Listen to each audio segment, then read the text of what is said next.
Bienvenue dans Un jour, une leçon, le programme qui fait de vous des hommes et des femmes d'action.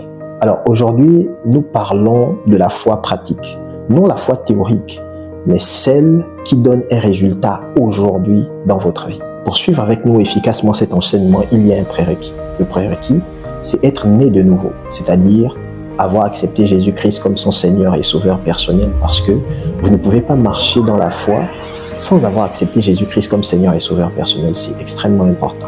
Sinon, vous aurez des soucis, ce ne sera pas possible. Alors, tu veux accepter Jésus-Christ comme Seigneur et Sauveur personnel, tu peux m'écrire en privé, je serai heureux de t'aider à le faire. Il faut savoir que la Bible dit « le juste vivra par la foi ». Romains chapitre 1, le verset 17. Donc, le juste ne vit pas par son compte bancaire, il vit par la foi. Le problème, c'est que beaucoup d'entre nous ne savent pas réellement ce qu'est la foi. Et du coup, quand on leur parle de vivre par la foi, ils ne savent pas exactement de quoi il s'agit et ils pensent qu'il y a un problème avec ça. En réalité, dans la foi, il y a la joie, il y a la paix, il y a la provision, il y a la guérison, il y a tout ce dont vous avez besoin pour vivre une vie heureuse. Toutefois, vous devez comprendre que la foi n'est pas une chose stupide, elle exige de la connaissance. D'accord ? La Bible dit la foi vient de ce qu'on entend et ce qu'on entend vient de la parole de Dieu. Romains chapitre 10, verset 17. Donc la foi vient de ce qu'on entend, ça veut dire qu'il y a lieu, il y a nécessité d'avoir une connaissance. Vous devez comprendre que vous ne pouvez pas être exaucé dans un domaine que vous ne comprenez pas. Il faut absolument que vous ayez de la connaissance. Voici donc la clé. J'écoute la parole de Dieu, je la comprends, je crois, j'agis selon ce que je crois et le résultat se produit. Alors comment faire fonctionner ta foi de façon pratique ? Premièrement, localise la situation que tu veux voir changer. L'as-tu localisé ? Numéro 2. Trouve ce que Dieu dit sur la situation que tu veux voir changer. Cela implique une lecture de la Bible, cela implique le fait de lire certains documents qui vont t'emmener à comprendre, à savoir exactement ce que Dieu dit sur la situation que tu veux voir changer. Numéro 3. Étudie pour comprendre cette vérité. C'est très important. Numéro 4. Accepte-la comme ta vérité personnelle. Même si tout autour de toi parle du contraire, accepte-la comme ta vérité. Numéro 5, déclare-la de ta bouche. Le numéro 6, ne recule devant rien. N'arrête pas de déclarer, n'arrête pas de faire ce que tu fais.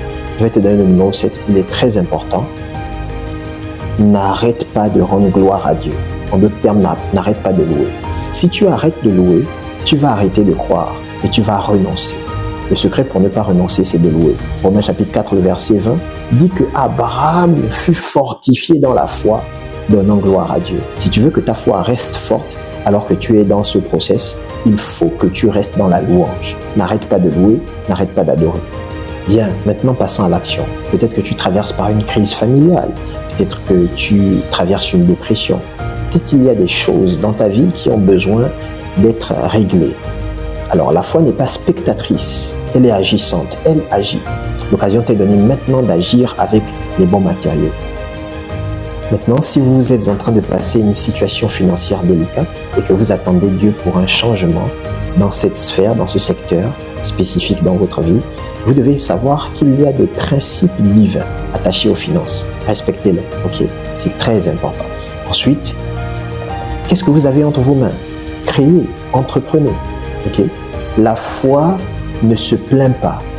La foi ne dit pas pourquoi moi. La foi agit en s'attendant à Dieu. La foi, elle est active, elle se met en action.